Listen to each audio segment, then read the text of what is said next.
Fadlu simdai chochote kwa jana. No. Kama coach alifanya homework yake vizuri. Plan yake, setup, kila kitu kilikuwa on point. Credit kwake kiukweli. Sometimes unapoteza mechi ya mpira wa miguu au unakosa matokeo ambayo unayataka, una appreciate quality na mazingira yaliyotokea. Lakini kimsingi ni kwamba Fadlu jana alikuwa na setup nzuri sana. Haukubadilika mfumo wa Simba, isipokuwa utumikaji wa baadhi ya wachezaji jana ndo ulibadilika, na kuanzia kwenye phase ya tatu, achana na phase ya pili, kuanzia kwenye phase ya tatu ndo kulikuwa kuna mabadiliko kidogo kwa jinsi ambavyo tumezoea Simba ambavyo imekuwa inacheza. Kwa maana ya Simba mfumo wao ulibaki ule ule, 4-2-3-1 wakiwa wanatoka nyuma. Lakini zaidi na zaidi jana tulikuwa tunaona Zimbo anafunga safari, Kapombe naye anafunga safari kwenda mbele zaidi, and then nyuma wanabaki ma center back wawili, Shamo Karabo na Shemalon. Lakini mbele yao kuna namba 6 wawili, Kagoma na Fabrice Goma, ambao hawa walikuwa wana jukumu moja. Mpira ukitoka kwenye phase ya kwanza ambao ni progression, ukifika kwenye phase ya pili, Kagoma na Ngoma walikuwa wanapewa uhuru wa kupiga pasi ndefu, kwa sababu mwalimu wa Simba alihisi Berkane kuna muda wanafanya high defensive line.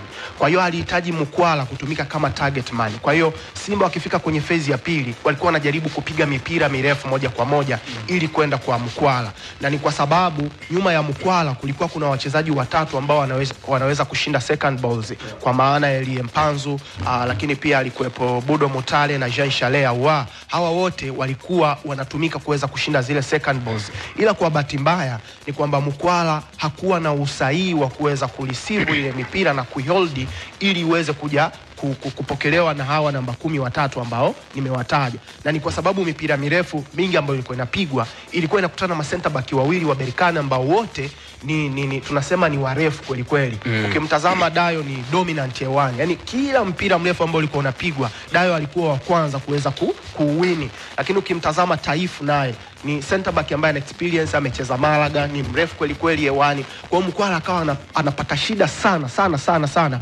kwenye hii mipira mirefu. Lakini plani nyingine ya Simba sasa ya kuweza kuwafungua, tunawafungua vipi kwenye low build up?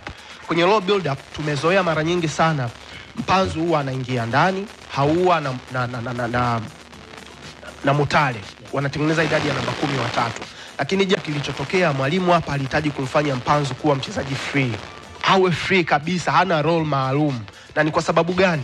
Mpanzu ni dribbler, ni ball to fit, ni mtu ambaye anaweza kuspeed up mchezo, anaweza kupokea mpira eneo lolote akatani kisha akaanza kutembea. Kwa hiyo mwalimu alihitaji kumfanya kuwa free. Sasa tunafanya nini? Niko na Ngoma na Kagoma kwenye half space hapa, kwenye haya maeneo nahitaji pia kuwa na namba 10 watatu. Shomari Kapombe nimezoea huo unafanya overlapping movement, unaukumbatia upana wa uwanja kisha unamwacha winga ingie ndani. Lakini jana muda mwingi mwalimu alikuwa anamtaka Shomari Kapombe kufanya underlapping movements. Yaani sio mikimbio ya kukimbilia pembeni, badala yake anaingia ndani kuwa kama namba 10 na Mpanzu anakuja kuombea mipira kwenye haya maeneo ya chini na kwenda pembeni kisha kuingia ndani zaidi. Kwa hiyo alimtengenezea mazingira ya kuwa free zaidi. Na kitendo cha Kapombe kuingia ndani alikuwa anakwenda kumhala Taifu, huyu center back wa Berkane. Kwa hiyo Mpanzu akikokota mpira ana uwezo wa kuingia akiwa na room kubwa sana mpaka kwenye box. Tazama goli ambalo Simba walilifunga. Mpanzu amereceive mpira, ametembea umbali mrefu, na ni kwa sababu Taifu alikuwa under pressure. Akachagua akapiga cross ambayo Mkwala alikosa, and then Mutale alikuwa amefanya movement back post, akaenda kuifikia, akafunga pale pale near post. Kwa hiyo plani ya kwanza ya kumfanya Mpanzu kuwa free uwanjani ililipa jana. Credit unaweka tiki hapo kwa kocha Fadlu. Plani ya pili ni nini? Pale ambapo tunapoteza mpira, tunajua mara nyingi Berkane wanacheza kwenye 4-1-4-1. Utamkuta Kamara anasimama mbele ya center back wawili Taifu, lakini pia Dayo hapa kwenye hili eneo. Sasa Kamara tulikuwa tunazungumza kwamba huyu ndo mchezaji ambaye ana dictate tempo ya Berkane, anaamua wacheze vipi kwa sababu ni pasa. Sasa Simba wakipoteza mpira walikuwa wanakaba kwenye 4-4-2. Lakini 4-4-2 yake ilikuwa vipi? Hapa winga alikuwa ana drop, anakuja hapa, lakini pia Jean Chalea huwa naye ana drop. Mutale na Mkwala ndo wanaanzisha mstari wa kwanza wa ulinzi. Lakini Mutale kwa jinsi ambavyo anatembea, hatembei sambamba na Mkwala kwenye pressing.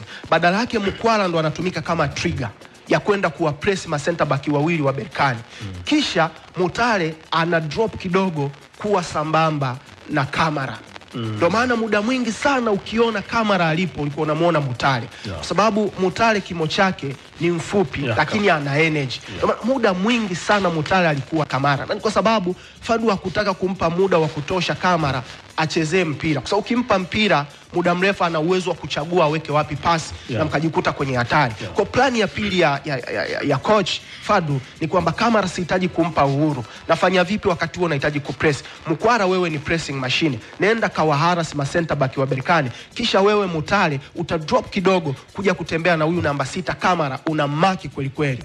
Plani ikatiki pale pale. Kwa hiyo hapa Fadu pia unampa nini? Unampa credit. And then tunajua Berkane wanamtegemea zaidi Osama. Mwalimu alimwambia Shamo Karabo, huyo Osama unamuweza. Naomba usimame naye. Utamgonga kwenye challenge zote. Kila atakapo move tembea naye. Hata jana Shamo Karabo umeona kazi aliyoifanya jana. Of course yani Osama jana umuoni uwanjani, umuoni Kamara uwanjani. So credit setup ilikuwa iko vizuri zaidi na kila kitu kilifanikiwa. Sasa kilichokuwa kinatokea ni nini? Element of surprise. Hakuna aliyetarajia kama Mutale jana angeza kuanza mechi. Mwalimu kwa sababu Haua na Mutale walikuwa wanacheza zaidi kwenye half space, Mpanzo akiwa free anakuja kwenye haya maeneo. Mwalimu alikuwa anajua Mutale ni mzuri kwenye 1v1. Lakini Mutale ni mzuri sana kwenye one touch football. Yani akipokea anaachia, anafungua anaachia, creativity zake. Mwalimu alikuwa anahitaji zaidi kushambulia hizi half space. Na ni kwa sababu katikati ya fullback na center back kuna nafasi. Katikati ya center back na center back kuna nafasi. Kwa hiyo hii nafasi ya center back na center back Mkwala ataishambulia. Lakini hii half space ya kushoto hii nahitaji Mutale muda wote uishambulie. Ndio maana jana goli alilofunga amepitia haya maeneo kwenda kuwahi back post akafunga. Lakini tazama ile chance ambayo amecreate kwa Kapombe akakosa akaudundisha mpira.